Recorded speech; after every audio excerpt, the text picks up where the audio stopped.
medio de mil preguntas, tu amor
Padre Celestial, te damos honra y gloria en este tiempo. Gracias por esta mañana. Gracias porque nos permite reunirnos como familia. Oramos, Padre Celestial, de manera piadosa, acogiéndonos únicamente a tu bondad, para que tú hagas en nosotros hoy lo que debas hacer. Todas nuestras familias tienen circunstancias diferentes, aún nosotros como entes individuales, Padre Celestial, estamos quizá atravesando por momentos de no saber qué hacer, de no saber qué decidir, de no saber qué rumbo va a tomar nuestra vida, nuestra familia. Muchos de nosotros podemos encontrarnos en incertidumbre. Muchos de nosotros estamos aguardando una respuesta tuya, por ejemplo, nosotros como iglesia. Y es el momento preciso, Padre Celestial, hoy para poder entregar delante de ti todo lo que nosotros somos, todo lo que nos aqueja, para poder entregar delante de ti, Padre Celestial, y basándonos únicamente en tu benevolencia, para que tú hagas con nosotros lo que desees hacer. Tú sabes lo que nosotros como iglesia, como grupo, como congregación estamos anhelando, y es que tú nos visites de forma sobrenatural, colocar un lugar para que nosotros podamos congregarnos. Gracias porque tú me estás guiando a mí como pastor, Padre Celestial, a poder buscar en algunas áreas de la ciudad. Y yo pongo delante de ti absolutamente todo, sensibilidad en el corazón de las personas con las que estamos hablando, para que tú puedas, Padre Celestial, poco a poco ir acomodando lo espiritual a lo espiritual. Yo sé que tú puedes ajustar todas las cosas, Padre Celestial, y entendemos que todo tiene un tiempo y todo lo que se requiere y se pide debajo del sol es gobernado por ti. Por eso nuestro corazón no desfallece, nuestro corazón no se pondrá ansioso, sino que aguardará hasta que tú des respuesta, Señor. Gracias porque tú eres justo, porque tú eres digno y tú apareces en el momento preciso. En el nombre glorioso de nuestro Señor Jesucristo. Amén y amén. Amados, un abrazo muy especial. Tengan todos ustedes muy buenos días. Dios les continúe bendiciendo. Deseo de todo corazón, primero pues pedirles un poquito de excusas por la voz que tengo. Si se dan cuenta, estoy un poquito afectado de la garganta. Tanto ayer en el tiempo de oración y hoy me verán con un pocillito. Yo casi nunca soy de tomar nada. De hecho, los domingos ustedes saben que estoy en ayuno, pero estoy muy afectado de la garganta, entonces necesito como ponerle cuidado al tema, cuidarme algunos días. Hay algunos hermanos me han recomendado y uno muchas veces es muy terquito.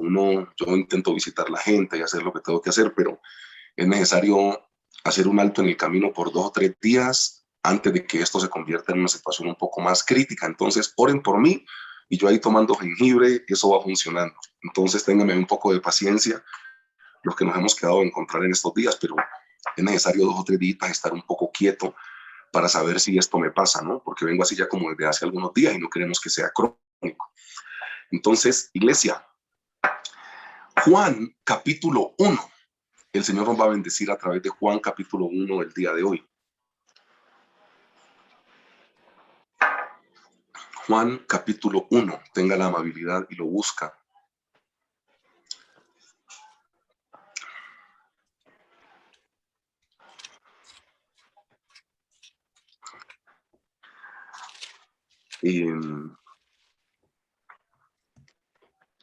El Señor ha puesto un título raro hoy para esta predicación y es aprovecha tu tiempo de escuela.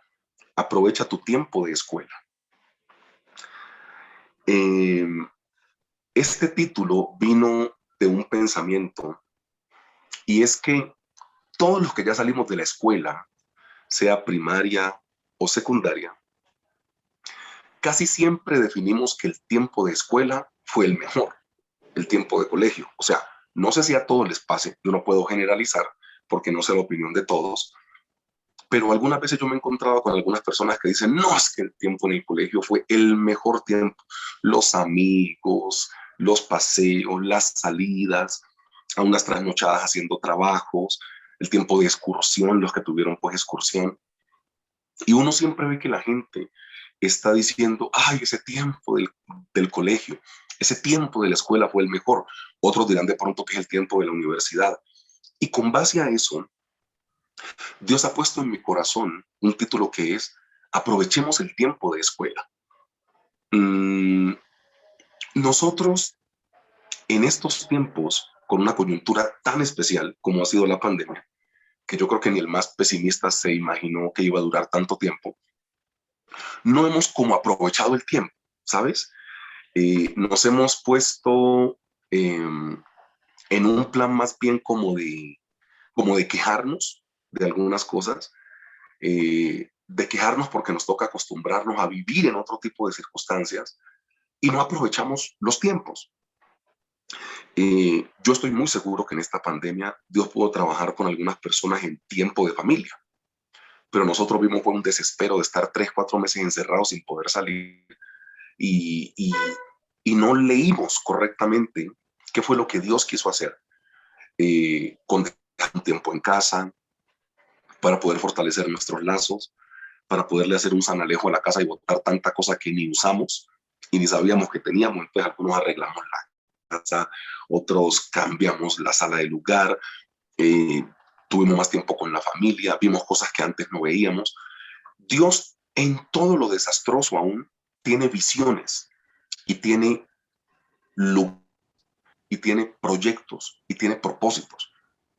Pero entonces nosotros muchas veces no, no vemos lo que Dios quiere que nosotros veamos en los tiempos que Él aún muchas veces pone dificultad en nuestras vidas.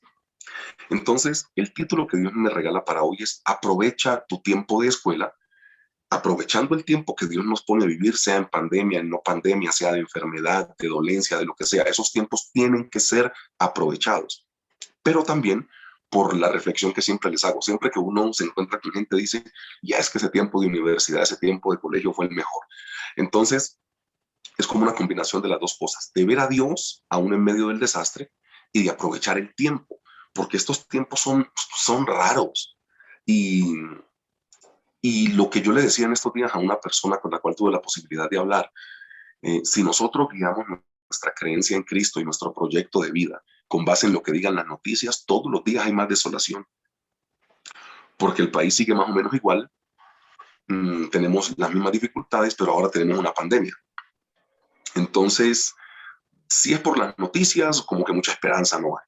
Y que van a pedir más carnet y que yo no sé qué tal cosa y que hay más restricciones y que por aquí, que por allá y que sigue muriendo la gente y los que feminicidios en Antioquia y en Bogotá no bajan y que la pobreza sigue y que el 40% de los colombianos vive con 6.000 pesos al día y que bueno, lo que sea. Entonces, la esperanza no puede estar puesta en la circunstancia que estamos viviendo, sino en Dios.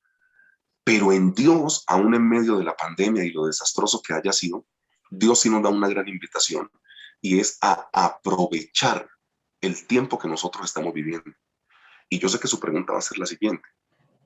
Pastor, ¿enfermo se puede aprovechar el tiempo? Sí. ¿Sin empleo se puede aprovechar el tiempo? Sí. Es saber Dios qué quiere. Es saber Dios qué espera de nosotros. No nos centremos únicamente en nosotros. En tiempo de pandemia, encerrados, nos desesperamos. No, de pronto Dios quería que te conocieras más como familia.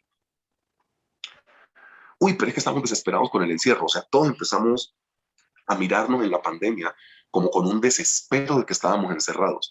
Y de pronto no tuvimos la capacidad y la sabiduría de poder leer qué era lo que Dios quería mostrarnos en ese tiempo. Cómo Dios quería que nosotros aprovecháramos el tiempo. Por eso el título para hoy es Aprovecha tu tiempo de escuela. Y leo Juan en el capítulo 1, en el versículo 19 en adelante. Juan 1, versículo 19 en adelante. ¿Ok? La palabra del Señor, espero ya que usted la pueda buscar. La palabra del Señor dice en Juan 1, 19 de la siguiente manera.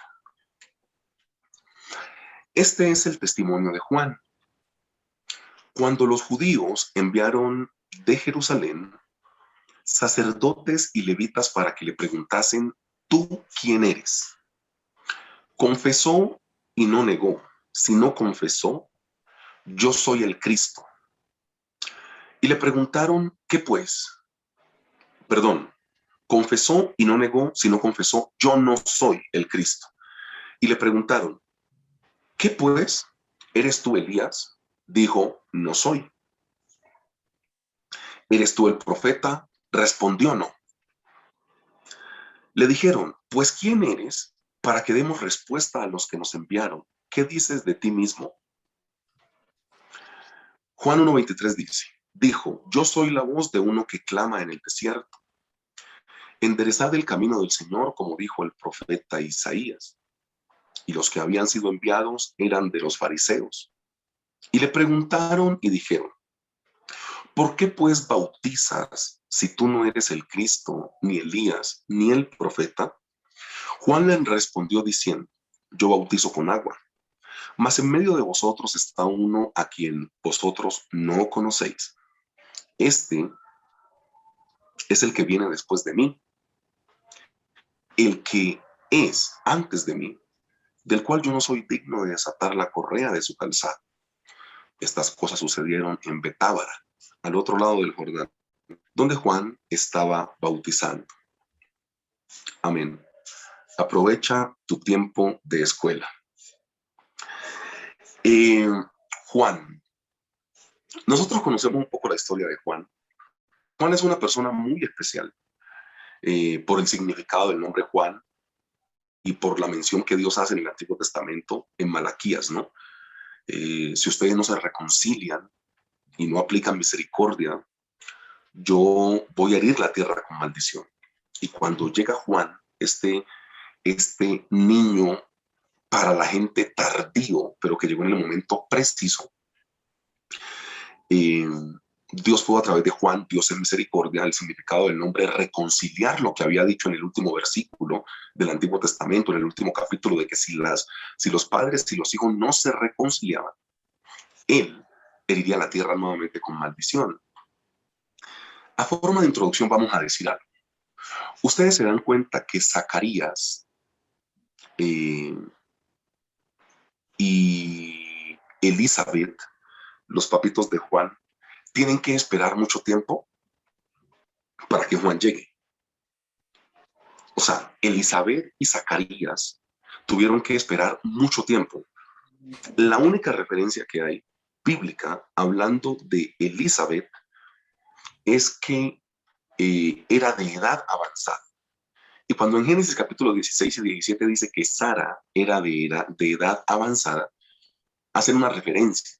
Ya le había cesado la costumbre de las mujeres, o sea, ya no había periodo, ya no había menstruación. Y es la misma referencia que aparece en Elizabeth. O sea, al parecer, el nacimiento de Juan es otro de los milagros también.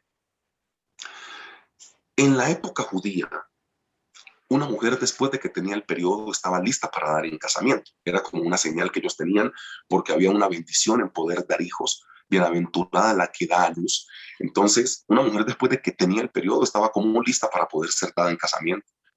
Eso quiere decir que si la edad avanzada de Sara cuando Dios recién la llama son 65 años, es muy posible que Elizabeth, la mamá de Juan el Bautista, tuviera más o menos 65 años. Y la pregunta es la siguiente. Zacarías seguía sirviendo como sacerdote en el templo. O sea, Lucas capítulo 1 lo narra de manera maravillosa.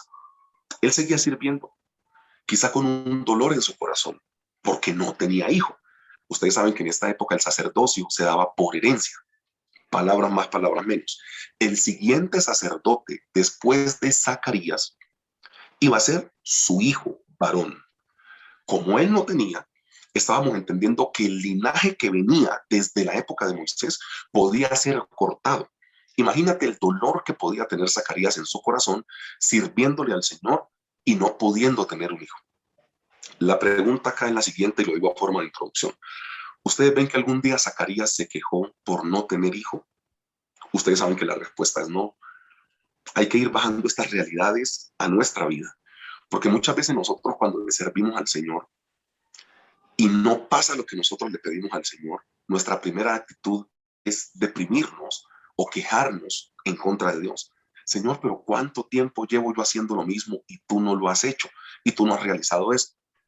Saquemos unas cuentas básicas. Si Elizabeth tenía más o menos 60 o 65 años,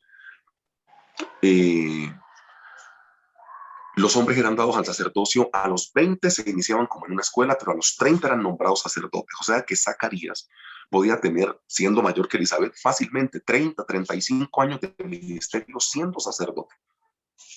Y quizá le estaba pidiendo a Dios por un hijo. Y 30 años después el hijo no llegaba. ¿Cuándo se encuentra el ángel a Zacarías? ¿Qué estaba haciendo Zacarías? Estaba en el templo ofreciendo el incienso según la orden de su sacerdocio. O sea, Zacarías no dejó de hacer lo que tenía que hacer. Zacarías no dejó de hacer lo que tenía que hacer porque Dios no había dado respuesta a una petición de él. Y esto lo digo a forma de introducción. ¿Por qué? Porque nuestra primer salida o nuestro primer reflejo es ponernos muy tristes porque según nuestro tiempo Dios no ha llegado y Él se está tardando. Pero te das cuenta que ellos tenían que esperar sencillamente porque el Señor Jesús necesitaba llegar. Cuando uno entiende y lee con entendimiento Juan capítulo 1, uno se da cuenta que el encargado de abrirle camino al Señor Jesús era Juan. Entonces, por más de que Zacarías y Elizabeth tuvieran una petición de poder quedar embarazados antes, no lo iban a poder hacer. ¿Por qué? Porque Dios todo lo hace con un propósito. Entonces, si Juan llega antes, no tiene a quién abrirle camino, pero Juan llega un poco antes del Señor Jesús para poderle abrir camino. Aquí es cuando nosotros entendemos que Dios va cuadrando todas las cosas como en un rompecabezas. Nosotros muchas veces no entendemos. Iglesia, y créame que si hay una persona que entiende lo Señor, pero ¿hasta cuándo? Ese soy yo. Ustedes saben en la condición que nosotros estamos como iglesia. Y hemos hablado con el pastor ya, que hemos visitado algunos lugares, queremos tener ya un local. Y mi pregunta casi siempre es la misma. Señor, ¿pero hasta cuándo? Bueno, hay que darle con paciencia, sigamos buscando, vamos a darle, vamos a hacerlo. ¿Qué te intento decir con esto? Si Juan Bautista llega antes, no tiene a quien abrirle camino. Pero como Juan Bautista llegó en el momento que Dios necesitaba que él llegara, pudo abrirle camino al Señor Jesús. Y por ese, y, y por esa acción, usted y yo hoy estamos aquí. Es algo así para que me pueda entender. No, en las cosas del Señor, no por mucho madrugar amanece más temprano. No porque la bendición llegue antes a tu mano va a ser más provechosa y mejor aprovechada. No, no tiene que ver con eso. Tiene que ver con los tiempos precisos y justos de Dios. Entonces, cuando estamos hablando bajo el título Aprovecha tu tiempo de escuela, hay 2 o 3 orientaciones quizá que Dios hoy desea regalarnos. Lo primero es aprovecha tu segundo lugar. Aprovecha tu segundo lugar.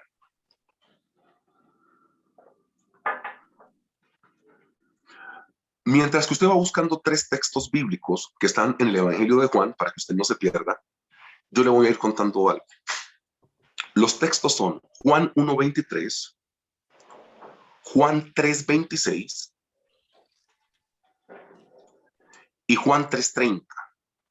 Usted lo va teniendo ahí. Si quiere, busca solo uno, el pastor los va a leer. Pero mira, aprovecha tu segundo lugar. Yo, infortunadamente, he tenido que ver que algunos padres de familia meten tanta presión en algunos hijos que cuando el hijo no saca el primer puesto en el colegio, ese hijo sufre depresión. Porque el papá y la mamá le dijeron que únicamente servía ser primero. Y ese puede ser un anhelo del corazón, pero no es una verdad bíblica. Aquí hay pedagogas. Aquí está Angie, aquí está Jessica, aquí está Tania, Sandrita, que ve el video después. Aquí está Daisy, la hermana Miriam, que fue profesora. Entendemos que el deseo del papá es que el niño sea el número 1 en el salón. Eso lo entendemos. La realidad es que el niño siempre va a ocupar el primer puesto. No, porque no lo va a ocupar. ¿Qué te intento decir con esto? Nosotros estamos haciendo un daño cuando no entendemos que ser segundo también es provechoso. Y esto no es una predicación ni acomodada, ni estoy hablando de mediocridad. No, no, no, no. Entiéndame bien. Nosotros siempre le decimos, yo he tratado casos de depresión con niños o con adolescentes que no sacan el primer lugar en su colegio, porque el papá únicamente les dijo que servía ser primero. Y no sirve únicamente ser primero, sirve cumplir con las tareas, porque algunas veces habrá otro más inteligente que vos y no tenés que ser siempre el primero. Entonces, ¿qué te intento decir con esto? Juan es una persona que entiende el segundo lugar de una manera magnífica. Magnífica.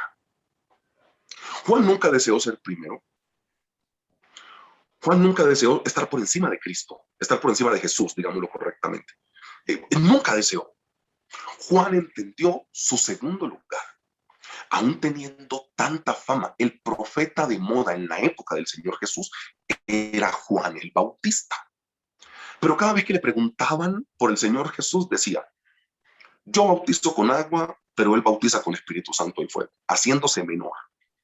Cada vez que le preguntaban, decía: yo no soy digno de desatar ni la correa de su calzado. O sea, Juan se estaba colocando por debajo en las posiciones de la época, por debajo de una posición de esclavitud, el que desata el calzado de los caminantes. Esto no lo hacía ni la empleada de servicio, para que ustedes me entiendan, lo hacía un esclavo. Y Juan dice: yo no merezco ni este honor. Juan siempre está colocando por debajo del Señor Jesús. Y Juan nunca ambicionó ser el primero, porque Juan entendió su segundo lugar. Pastor, está diciendo que hay que conformarnos. Si usted me conoce, sabe que no estoy hablando de eso.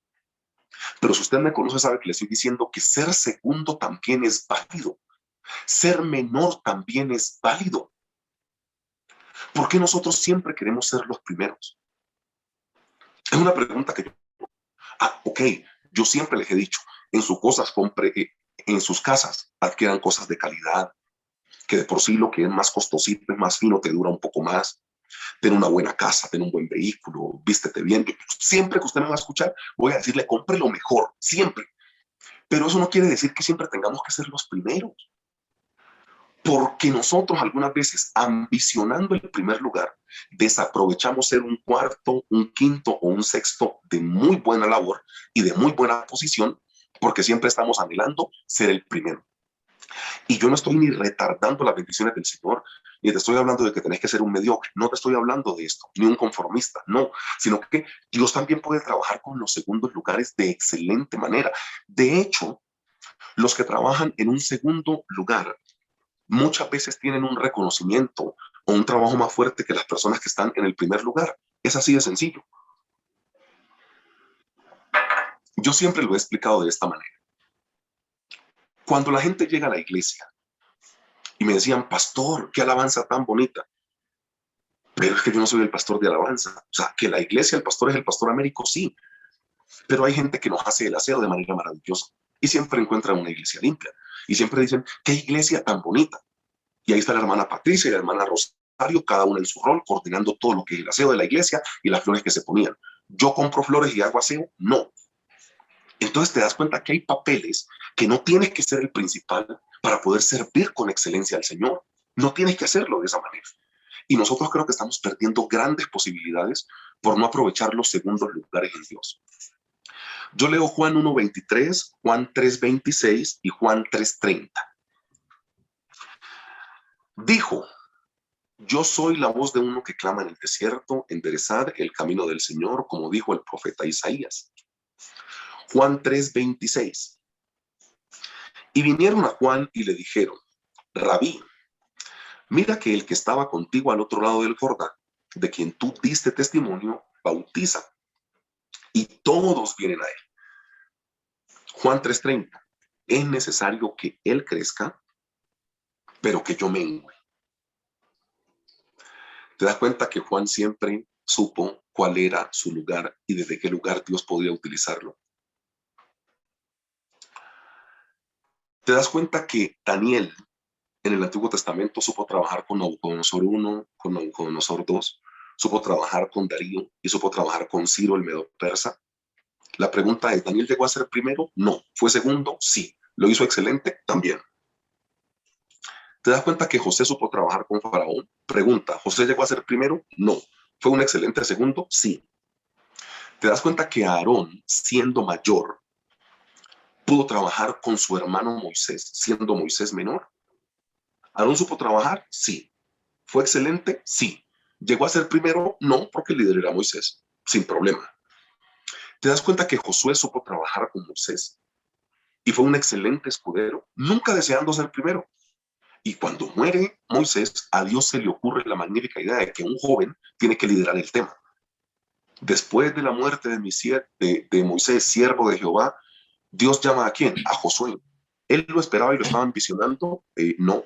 ¿Le llegó? Sí. ¿Por qué? Porque supo trabajar siendo segundo. La pregunta es, ¿Eliseo algún día quiso superar a Elías? Jamás. Era el que le cargaba las maletas. Y cargando las maletas le llegó una doble porción del Espíritu. Ya. ¿Timoteo algún día quiso ser más que Pablo? ¿Juan Marcos quiso ser más que Pablo? ¿Lucas quiso ser más que Pablo? O sea, la pregunta que yo hago es esa. Porque aquí estamos viendo en la palabra del Señor que el que sabe trabajar de segundo, dándole honra y gloria al Señor desde la posición que Dios lo tiene, puede hacer cosas aún más grandiosas que los que están en un primer lugar. Pero hay que tener cuidado con las personas que aún siendo segundas, no entienden cómo Dios los tiene ahí de segundo y siempre anhelan ser primeros. Porque Luzbel no supo ser segundo. Luzbel no quiso ser segundo y no supo. No supo trabajar con Dios de segundo. Iglesia, el ser segundo, ser un escudero, el ser una persona que no tenga mucho protagonismo, también es válido. Y las peleas de la gente referente a su ego siempre son con el reconocimiento. Y tanto tiempo sirví y nunca me agradecieron. No es necesario que te agradezcan, hombre. Después de que Dios vea tu trabajo, no es necesario el aplauso de la gente. Mateo 6 habla suficientemente del aplauso de la gente. De cierto os digo que ya tienen su recompensa. Si lo que está buscando es el aplauso y hay corazones heridos. Yo tanto que me esforcé y nunca me agradecieron. ¿Lo estabas haciendo para Dios o estabas buscando netamente un aplauso? El ser segundo, aprovechar el segundo lugar, es lo primero que Dios nos quiere enseñar hoy. No tienes que ambicionar siempre ser primero, porque pues de hecho nosotros reservamos el primer lugar para Dios, ¿ok? Aprovecha tu segundo lugar, primer punto de predicación. Segundo punto de predicación es entender que todo proviene del cielo. Y para eso vamos a ir a Juan capítulo 3.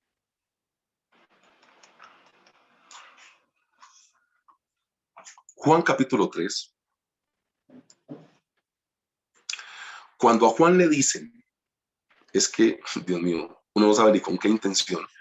Juan capítulo 3 en el versículo 26, algunas personas van y le llevan, pues, yo iba a decir un chisme, pero la palabra es muy fea. Van y le dicen a Juan, ese que estaba con vos, ese es Jesús. O sea, como que la gente está con él. Y Juan dice algo en Juan 3:27. No puede el hombre recibir nada si no le fuere dado del cielo, de arriba. Hermanos, entender que todo proviene del cielo te libera. Te libera. Voy a colocar quizá la situación más espesa de la vida del Señor Jesús, referente a dos personajes, a Pedro y a Judas. Y cada vez que escuchamos esos nombres, uno se eriza. Hasta la época del Iscariote, en la Biblia, simultáneamente habían como 4 Judas. De ahí para allá nadie le pone el niño Judas. O sea, imagínate pues la historia que Natalia estuviera embarazada de nuestro último hijo. Y ay, pastor, ¿cómo me va a llamar su hijo? Y yo, Judas Caín. No, eso no sale pues por ningún lado. O sea, nadie le pone Judas a su hijo por el Iscariote. Pero había 3 Judas más que eran buenísimos en la Biblia, en la época del Iscariote. Pero nadie le pone a su hijo Judas. Nadie le pone a su hijo Caín. O sea, tiene que ser uno muy loco. Espero que aquí no haya ningún Caín conectado, pero bueno, amén. Entonces, ¿qué es lo que te intento decir? Nosotros necesitamos entender que cuando las cosas vienen del cielo, el asunto te libera. Mira, el Señor Jesús, ¿por qué pudo comer con Judas y con Pedro, sabiendo lo que aún más adelante iban a hacer? Porque él entendía que estaba profetizado. Y si eso viene del cielo, así traiga perjuicio a mi vida, eso me libera. Eso me libera. El Señor Jesús hablaba de la traición de Judas de una forma tan natural. Un día él dijo, mira, Señor, de los que me diste ninguno se perdió, únicamente el que tú profetizaste que era un hijo de condenación, hablando de Judas Iscariote. Usted ve al Señor Jesús desesperado porque Judas sale a venderlo con los sacerdotes. No. Él dijo, todos nosotros somos de una misma familia, menos uno, el que me va a traicionar. El Señor Jesús hablaba de Judas con una naturalidad y con una frescura, porque él entendía que en la Biblia estaba profetizado. Y cuando usted entiende que en la Biblia está profetizado, usted entiende que el asunto viene del cielo y eso te libera, te quita un peso de encima. Ay, pastor, pero es que me tienen como envidia y yo no he hecho nada. Tranquilos, yo os envío como ovejas en medio de lobos. Eso te libera. Eso te libera. Uy, pastor, pero es que muchas veces la propia familia es la que le tiene más envidia a uno y hablan peor de uno. ¿Quiénes no creyeron en el ministerio del Señor Jesús? Sus hermanos. ¿Quién habló más de Moisés? Su hermana Miriam o María, como diga la traducción. O sea, ¿quiénes no querían que Salomón reinara? Sus hermanos. O sea, en serio, perdón, que David reinara. ¿Estamos discutiendo eso en serio? Cuando uno entiende que hay propósito y que viene del cielo, el asunto es un asunto liberador. A Juan en Juan 3:26, a Juan Bautista le están llevando es como un medio chisme. Y le dicen, mira, ese ahora tiene mamá que tú. Y toda la gente como que lo sigue a él, para ver qué decía Juan. Y Juan, que es un tipo, pero excelso en el entendimiento, dice, hombre, todo lo que pasa en la tierra es porque Dios tiene un propósito. Él lo dijo en Juan 3:27. Dice, no puede el hombre recibir nada si no le fuere dado del cielo. O sea, si la gente está yendo a él y se está bautizando con él, pues es porque Dios lo permitió así. Y Juan se quitó eso de encima. Usted entiende eso, entiende que en el mundo tendréis aflicción, pero confiad, yo he vencido. Cuando le pase algo malo, usted sabe que hay propósito en eso. Pero si usted no entiende que todo proviene del cielo y que todo pasa por algo y que Dios sigue estando al control, usted va a empezar a pelear con gente que no tiene que pelear, va a empezar a discutir con situaciones o con cosas que no tiene que colocarse usted a hacer, porque no ha entendido que todo proviene del cielo. Cuando hay cosas que pasan, pero tu mirada está en el cielo, así estas cosas sean muy negativas para tu vida, entiendes que Dios tiene un propósito en esto. Y yo sé que es muy delicado. Y ahora en tiempo de pandemia, que la gente se está muriendo, pastor me está diciendo que en la muerte de un familiar hay propósito. Dios sabe por qué lo hace. Yo quizá no sé, pero Dios sí sabe. ¿Hay propósito en todo lo que pase? Sí, amados. Cuando uno entiende que todo proviene del cielo, es un asunto liberador. Les tengo un ejemplo. ¿Ustedes recuerdan a José, el que es vendido por sus hermanos? ¿Y ustedes recuerdan cuando José se encuentra con sus hermanos nuevamente? Y por allá en Génesis 45, no lo busque para que el tiempo nos rinda y yo le leo. Dice, entonces dijo José a sus hermanos, hermano, vean, paremos ahí, antes de los 2 puntos. Y yo voy a hacer una pregunta que yo más o menos sé cuál es la respuesta, pero voy a hacerla. ¿Quién de los que está aquí escuchando esta predicación hubiera reaccionado como José reaccionó cuando sus hermanos llegaron a Egipto, los que le vendieron? Entonces dijo José a sus hermanos, acercaos ahora a mí. Y ellos se acercaron. Y él les dijo, yo soy José, vuestro hermano, el que vendisteis para Egipto. Ahora pues, no os entristezcáis. O sea, el agredido dándole ánimo al agresor. Ahora pues, no os entristezcáis, ni os pese de haberme vendido acá, porque para preservación de vida me enviaron ustedes acá o me envió Dios delante de vosotros. Te das cuenta que en el desastre más horrible, casi que insoportable en la vida de José, José entendió que Dios tenía un propósito en lo malo que él estaba atravesando. Voy a leerlo nuevamente. Ahora pues no os entristezcáis, ni os pese el haberme vendido acá. José está diciendo, ustedes fueron los instrumentos. No se preocupen. Así como hay instrumentos para pulirle a uno el carácter, así como hay instrumentos para pulirle a uno su manera de invertir el dinero, así como Dios pone instrumentos para pulirle a uno todo. José dijo, ustedes fueron los instrumentos, ni se entristezcan por eso, porque para preservación de vida me envió Dios delante de vosotros. Solo una persona con un entendimiento superior puede entender que en lo malo que le pase, Dios también trabaja. Dios también trabaja en lo malo que te está pasando. Independiente de la situación que tengas, Dios está trabajando en medio de la situación. Pastor, pero es que es doloroso. Dios está trabajando. Es que hay pérdida. Dios está trabajando. Necesito moverme de ciudad. Dios está trabajando. No sé ni qué hacer. Dios está trabajando. Los silencios de Dios hay que saberlos entender también. Entonces te das cuenta que entender que todo proviene de Dios te libera. ¿Cómo entendemos que todo proviene de Dios? Por ejemplo, hay una persona a la cual vos no le caes bien y te trata mal solo porque se le da la gana. Cuando uno entiende que, que nuestra lucha no es contra carne ni sangre, uno dice, ya entendí. Te das cuenta que entender la Biblia y que todo proviene de arriba te libera, porque uno dice, mi lucha no es contra ese ser humano, sino contra lo que está gobernando el ser humano, y te pones a orar y ya, y salís del problema. Nosotros somos muy buenos perdiendo el tiempo porque no hemos entendido que todo proviene de arriba. Salomón lo dijo, todo lo que pasa en la tierra y todo lo que acontece debajo del sol es porque Dios lo ha permitido y todo tiene un tiempo. Todo pasa por algo, iglesia. Y nosotros muchas veces empezamos a pelear con la gente, pensando que no, son cosas hasta que Dios permite. Solo para bendecirnos, solo para fortalecernos en Él. Entender que todo proviene del cielo te libera, es lo segundo.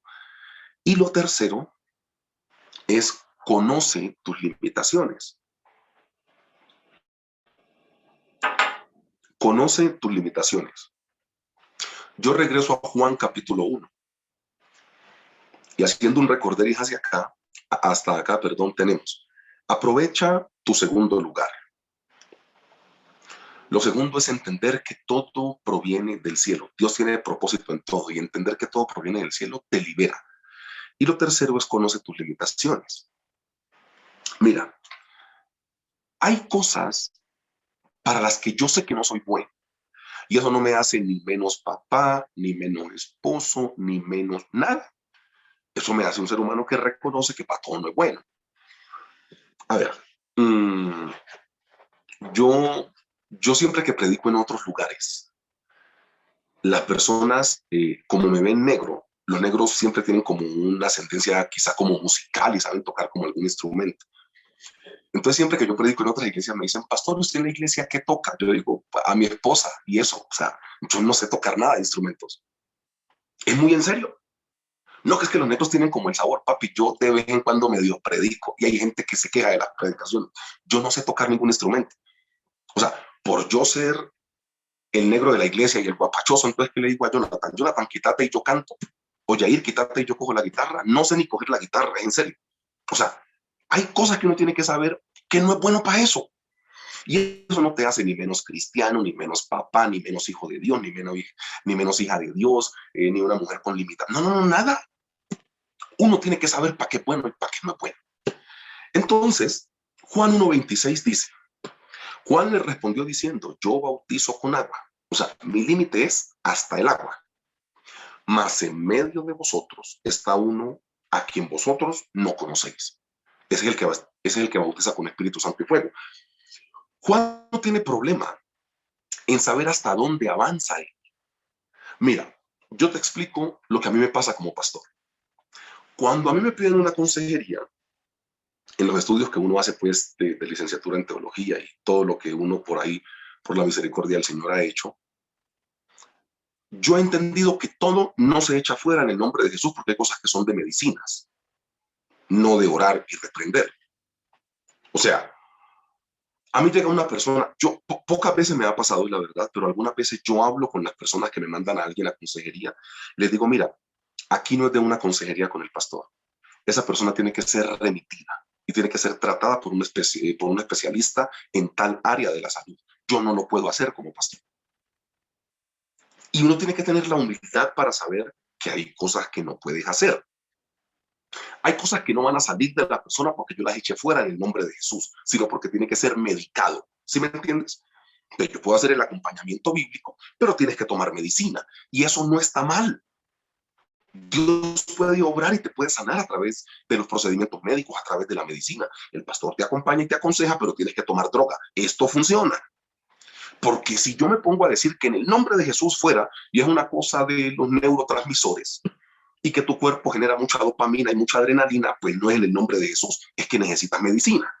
Entonces, yo cuando no puedo, que yo hago el diagnóstico, yo digo, el pastor no puede tratar esto porque no es un asunto de echar fuera en el nombre de Jesús, no es un asunto de oración, es un asunto de medicarse. Y para eso hay que tener la humildad y la suficiencia de decir, yo no puedo hacer esto. ¿Ustedes vieron algún día a Juan peleando con el Señor Jesús? Jamás. ¿Por qué? O sea, ¿por qué Juan nunca tuvo conflicto con el Señor Jesús? Porque entendió cuál era su propósito en Dios. En otras palabras, entendió qué podía hacer y qué no podía hacer. Termino con este pensamiento acerca de hacer y no hacer. ¿Te das cuenta que nosotros trabajamos en blanco y en negro, pero hay grises? O sea, nosotros decimos hacer y no hacer. Yo creo que el cristiano tiene que entrenarse en algunas cosas también, dentro de las cuales no es únicamente yo hice, yo dejé de hacer, sino en qué cosas nosotros hacemos de más. No es únicamente lo que se haga, no es únicamente lo que no se hace, es lo que es las cosas que sin Dios darme la orientación yo me meto a hacer de más. Y en eso tenés que entenderte. Hay que entender que hay cosas que nosotros hacemos que Dios no nos ha mandado a hacer, pero las hacemos de más y traen algunas consecuencias. Hace poco estábamos hablando pues de Abraham. O sea, Abraham se mete con Agar, nace Ismael. Hay cosas que hacemos de más, tan simple como eso. Hay cosas que hacemos de más. Entonces, entender que hay cosas que no podemos hacer siempre será provechoso. Y esto aplica para todas las esferas de la sociedad. Entonces, no sé, algunas veces va pasando la edad y ya no tenemos 20. Ahora tenemos o 40, o 50, o 60, o 70. Ya no podemos echarnos un bulto de cemento, aquí un saco de cemento a la espalda, porque tenemos 70 años y no lo podemos hacer. Y es de las cosas muchas veces que más difícil es para el ser humano entender que ya hay cosas que no se pueden hacer con el ritmo que se hacían antes, porque no tengo la vitalidad de la juventud, porque no tengo la memoria como antes, porque la memoria se va perdiendo. O sea, hay cosas que van a pasar. Y yo sí creo que Dios nos está haciendo un llamado muy pertinente hasta ver que hay cosas que no podemos hacer. No, este ejemplo que iba a dar no es pertinente, pero hay cosas que no podemos hacer, amados. Y el tiempo tiene que irnos mostrando con la ayuda de Dios para qué cosas nosotros somos buenos y para qué cosas no. Que el cristiano tiene que ser integral, sí. O sea, hago el paréntesis aquí y termino con esto. No hay cristianos buenos ayunando, no hay cristianos buenos ofrendando, no hay cristianos buenos leyendo la Biblia, no hay cristianos buenos haciendo devocional y no hay cristianos buenos congregándose. No, los 5 tienen que estar en un solo cristiano, sí. Pero uno tiene que saber en esta cosa de las limitaciones para qué es que Dios lo trajo a uno a la tierra. Porque eso sí te libera. Eso sí te libera. Entender que hay cosas que yo no puedo hacer es de lo más rico de la vida. Hay cosas que yo no puedo hacer con mis hijos. Hay cosas que yo no puedo hacer porque no le entiendo al tema, porque no soy bueno en eso, porque no estudié eso, por lo que sea. Hay cosas que yo no sé hacer. Y no está mal. No te hace ser un menos hombre, no te hace ser menos mujer, no te hace ser menos cristiano. Pedir ayuda cuando la necesitas.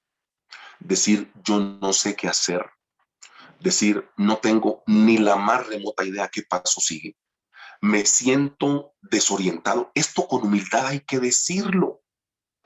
Así tengas la edad que tengas. Porque hay veces que la gente es necia. Solo por demostrar que sí puede, se meten a hacer cosas que ni conocen. Y uno tiene que saber sus limitaciones. El que no es bueno para eso, no es bueno para eso. Ah, que todos lo podemos en Cristo que nos fortalece, sí, pero en tus limitaciones humanas hay gente que no, o sea, hay gente que no ha sabido y que no ha comprendido que hay cosas que no puede hacer. Y cuando usted no puede hacer algo, y solo por demostrarle como a la gente, usted se mete en eso a hacerlo, usted termina dañando más de lo que quiere edificar. Termina siendo un desastre. ¿Por qué? Porque no era bueno para eso y te metiste a hacer eso. Con humildad, aquí todos tenemos que bañarnos con un poco de humildad. Saber cuándo no somos buenos para eso. Y algunas veces yo le he dicho a la gente, no, mira, no sé ni qué decirte. Pastor, pero ¿cómo así si usted es el pastor? Sí, yo soy el pastor, pero no sé ni qué decirte. Déjame pienso, déjame oro, déjame ayuno y en 8 días miramos a ver qué me dice el Señor. Pero en este momento no te puedo decir nada porque no sé. O sea, ¿por qué nosotros estamos cargando con responsabilidades de entender que siempre tenemos que tener la respuesta? Algunas veces no hay respuesta porque no somos expertos en todo. Algunas veces tenemos limitaciones. Y Juan entendió, yo bautizo con agua. Ya, yo bautizo con agua. Viene uno más poderoso que yo.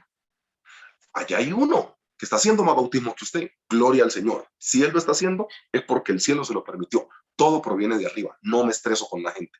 Ya, el día que nosotros entendamos que nosotros tenemos limitaciones, el asunto funcionaría de manera diferente.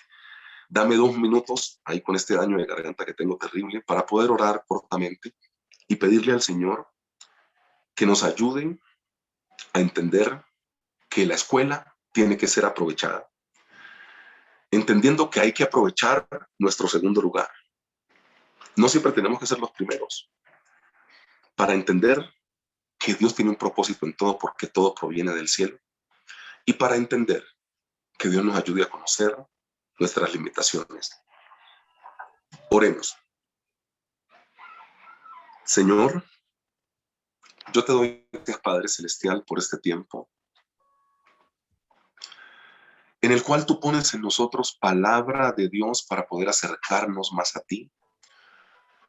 Porque tu intención es que lleguemos a la estatura de la plenitud del varón perfecto y ese eres tú, Señor Jesús.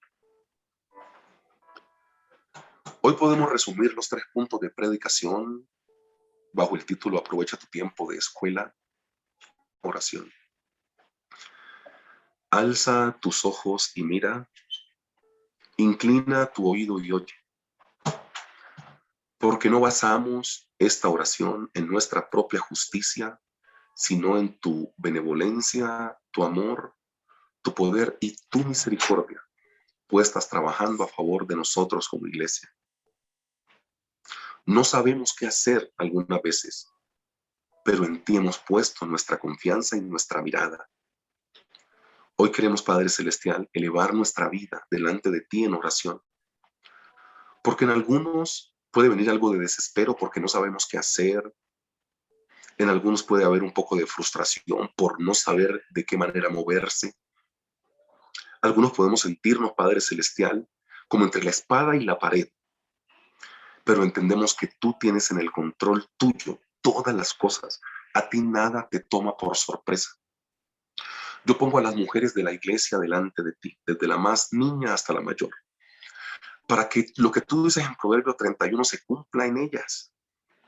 Yo pongo, Padre Celestial, a todos los varones de la iglesia delante de ti, para que del mayor al menor, Padre Celestial, se cumpla el sacerdocio que tú diste para el hombre. Ponemos delante de ti todo lo que nosotros somos como comunidad de fe. Y deseamos que en el nombre glorioso de nuestro Señor Jesucristo tú nos acompañes. Gracias porque tú no abandonas. Gracias porque aun cuando en nosotros hay infidelidad, tú sigues siendo fiel. No habrá para que peleéis vosotros. Paraos y estad quietos, dice el Señor, y ved la salvación tan grande con la cual nuestro Jehová de los ejércitos peleará por vosotros y dará la buena batalla y la buena victoria. Ponemos delante de ti, Padre Celestial, todo lo que tiene que ver con nosotros como tus hijos, aún los momentos de depresión, de tristeza, de desolación, de sentirnos solos, quebradizos, vulnerables, de saber que nos podemos romper con facilidad. Todo eso lo ponemos delante de ti porque tú has puesto en nosotros la sensibilidad y la vulnerabilidad con tal de que tú seas el fuerte. Gracias por tu ejemplo que tú nos colocaste, porque aun cuando nosotros como seres humanos hemos querido que tú retires de nuestra vida el aguijón, tú nos dices, bástate mi gracia, porque mi poder se perfecciona en tu debilidad. Gracias porque nuestra vulnerabilidad es complementada con tu fortaleza, porque el fuerte aquí eres tú. Ponemos nuestra vida delante de ti, nuestros hijos delante de ti, nuestros proyectos delante de ti, nuestra salud delante de ti, Padre Celestial. Que en los 123 municipios del departamento de Boyacá haya un manto de gloria santificando nuestro departamento y nuestro país, sin dejar de orar por las personas que no tienen que comer, por las personas de países vecinos que se encuentran mendigando quizá en nuestras calles, que tú les puedas arropar también. Hemos orado a ti en el nombre glorioso de Cristo Jesús. Amén y amén. Dios les bendiga, apreciada iglesia.